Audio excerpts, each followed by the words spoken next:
Well, good morning, everyone. This is Mike Malik here with the Hurricane Outlook and discussion for June 7th, 2020, recorded around 9:37 a.m. Eastern Time. Well, we'll talk about Tropical Storm Cristobal here in just a brief second, but something very interesting happened last night here in the Windermere, Orlando area. We had a multitude of supercell thunderstorms producing tornadoes here last night, and this was a squall line that came through later in the evening. And you do notice that we did have a tornado warning on the storm as it was passing just off towards our north. And if we switch here to the better view on it here, you can see we're clearly in this tornado warning polygon. The storm is just moving over our area at this time here in the Windermere area. You see this larger area of broad circulation that actually did tighten up to produce a confirmed tornado right here. That's the likely location of it right there, as it kind of came up and then jogged a little bit off that way towards the east, northeast there. But our weather station actually did capture this pressure drop associated with the tornado, with the formation of this tornado here right over the house, basically.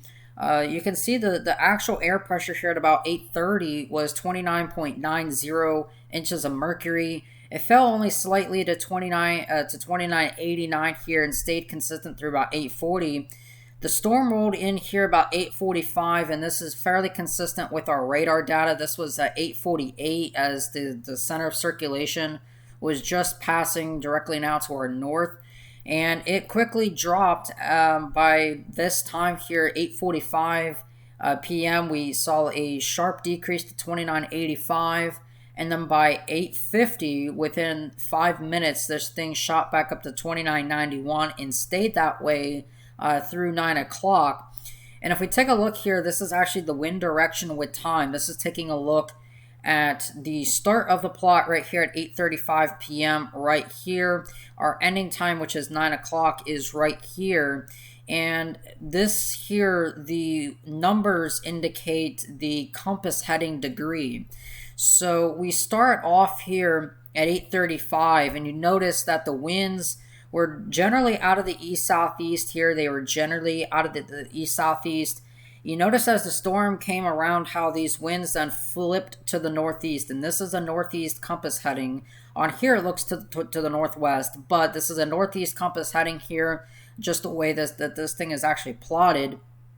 And then as you go through time here, you notice that the winds stay to the northeast here through the majority of the time through about 8:50 or so, and then eventually by 9 o'clock we actually then kind of complete that little area here, shifting the winds back off to the south and then eventually turning back towards the southwest to kind of complete that. So it is very intriguing that we actually did see a sharp pressure drop indicated by here right there. The sharp pressure drop to 2985 there, and then a sharp pressure rise associated with the change in wind direction as the storm moved over, suggesting there was likely a circulation, because the way a circulation works, it's basically this area of low pressure counterclockwise circulation basically.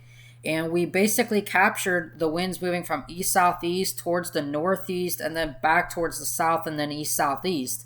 So we were able to capture almost a full entire cyclonic rotation in that storm, and something very intriguing. And this was actually later confirmed to the Weather Service office in Melbourne's local storm reports, and also handled through local media outlets as well. So very interesting data that we did capture last night. Again, this is all supported by everybody here that watches these videos. This is the type of stuff that we can do. We have a lot more awesome projects on the way that you guys certainly want to stay tuned to. Now to Tropical Storm Cristobal, which is about to be making landfall here in the southern Louisiana region here over the next few hours. Cristobal is actually a little bit weaker than actually anticipated. 50 miles per hour still, pressure of 994 millibars.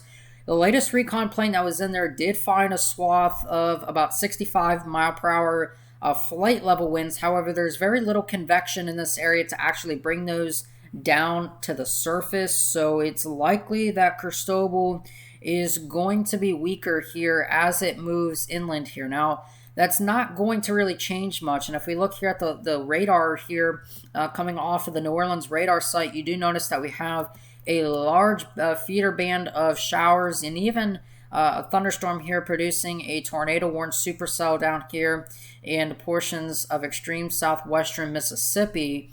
And these bands, these rotating bands, are going to keep rotating ashore as our center is somewhere down in here at this time, moving northward here. And again, after landfall, this is going to eventually turn off more towards the north and west here, as indicated here, shown by that. It's going to likely turn more towards the north and west here, and that's going to allow for some more of these rotating bands to move ashore. That's going to push a lot of storm surge into this region. Still expected to be about 3 to 5 feet of storm surge, maybe locally higher amounts are possible. Back towards the west here, storm surge amounts are expected to be less, as this is a heavily easterly weighted system. Again, you notice there is more convection forming out here now where some of the heavier winds were located, but it's not going to be enough time to really bring these down to the surface, as Cristobal already is getting ready to move inland here over the next several hours, likely making landfall here later this morning or very early this afternoon. You notice all of these other convective elements over here indicating some of the more shower and thunderstorm activity. If you take a look here at the 850 millibar vorticity, the spin in the atmosphere about 5,000 feet off the ground, once you start getting up towards these reds and whites here, you're looking at a very high cyclonic spin rate. And again, we're seeing that continue to occur right here just off the Louisiana coastline. That is our center here of Cristobal, moving off towards the north. So again, this is going to be a very wet, dreary day for portions of the Louisiana coastline, Mississippi coastline, Alabama coastline. This area is likely to see some significant impacts in terms of storm surge and the potential for flooding, as well as some gusty winds here. Easily could reach 50 to 60 miles per hour in some of these gusts, in some of these squalls here. Certainly a lot to be paying attention to today. Again, this was just a brief video update. We will have a full video forecast update here later this afternoon. Hope y'all have a great rest of your morning and early afternoon, and I'll see you guys back here later this afternoon with a full video forecast update.